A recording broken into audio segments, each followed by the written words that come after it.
જિલ્લા પંચાયતના લેટ લતીફ કર્મચારીઓની પોલ ખુલી ગઈ। જિલ્લા પંચાયતના નવા પ્રમુખે ચાર્જ સંભાળતા સરપ્રાઇઝ વિઝિટ કરી। કચેરીમાં મોટાભાગના કર્મચારીઓ ગેરહાજર જોવા મળ્યા હતા। જિલ્લા પંચાયતની કચેરીમાં સરકારી સુવિધા અને નાણાં વ્યય કર્મચારી ગેરહાજર હોવા છતાં લાઇટ પંખા ચાલુ। જિલ્લા પંચાયત પ્રમુખે લેટ લતીફ કર્મચારીઓનો ક્લાસ લીધો। सूरत जिल्लाની અંદર ખેડૂતોની અલગ અલગ પ્રશ્નોને લઈને આજે સરકારી કચેરીમાં ખેડૂતો જતા હોય છે, પણ સરકારી જે કર્મચારીઓ છે લે લતીફ જેવા જોવા મળતા હોય છે। ત્યારે જિલ્લા પંચાયતના આ દ્રશ્યો તમને જે બતાવવાનો પ્રયત્ન કરીશું।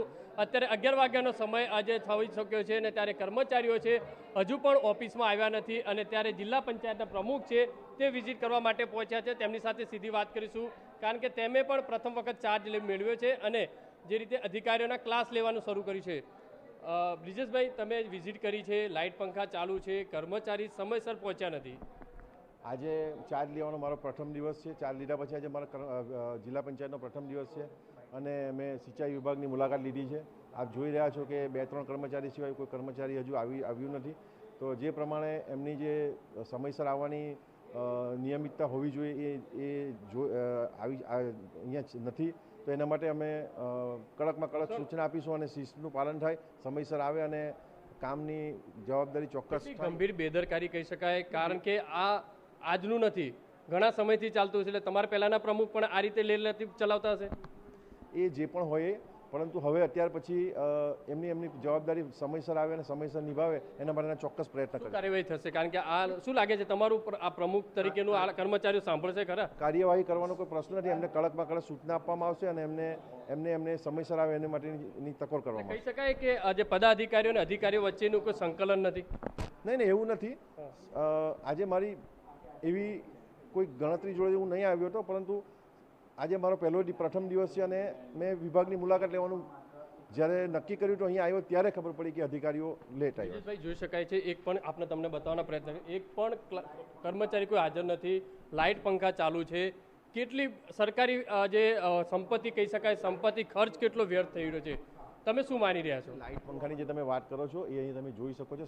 સફાઈની અને કચરા પોતાની કામગીરી ચાલી રહી છે। સફાઈ સવારે 9 વાગે થતી હોય છે, અત્યારે 11 વાગ્યાનો સમય થયો છે।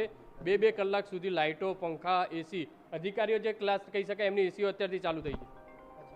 જે પ્રમાણે આપ કહી રહ્યા છો એ ચોક્કસ અમે એને ધ્યાન પર મૂકીને જે કર્મચારીઓ અનિયમિતતાથી જે આવી રહ્યા છે એને ચોક્કસ અમે કડકપણે તકોર કરીશું અને એને નિયમિત આવવાની તકોર પણ અને કડક સૂચના પણ આપીશું। છતાં પણ આમ રહેશે તો કઈ રીતની કાર્યવાહી?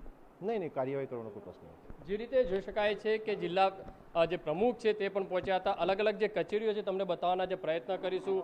કોઈ પણ કર્મચારી જે છે તે અહીંયા જોવા નથી મળ્યા। અંદર લાઇટ પંખા, જે પંખા જોઈ શકાય છે ચાલુ હાલતમાં જોવા મળી રહ્યા છે। જ્યારે સરકારી કર્મચારીઓ જે રીતે અલગ અલગ જે ઓફિસો છે તે અહીંયા જે જોવા મળી રહી છે, પણ કર્મચારીઓ છે તે અંદર જોવા નથી મળતા। બીજો આજે તમને કેબિન બતાવવાનો પ્રયત્ન કરીશું। લાઇટ પંખા અહીંયા ચાલુ છે, કર્મચારી હાજર નથી। 11 વાગ્યાનો સમય વીતી ગયો છે, જ્યારે કોઈ પણ જિલ્લાની અંદરથી કિલોમીટરોથી જે ખેડૂત હોય જે રજૂઆત કરવા માટે આવતા હોય છે અને છતાં પણ તેમની જે રીતે કર્મચારીઓ મળતા નથી। જ્યારે કર્મચારીઓ મળતા હોય છે ત્યારે તેમને ગલ્લા તલ્લા કરતા હોય છે।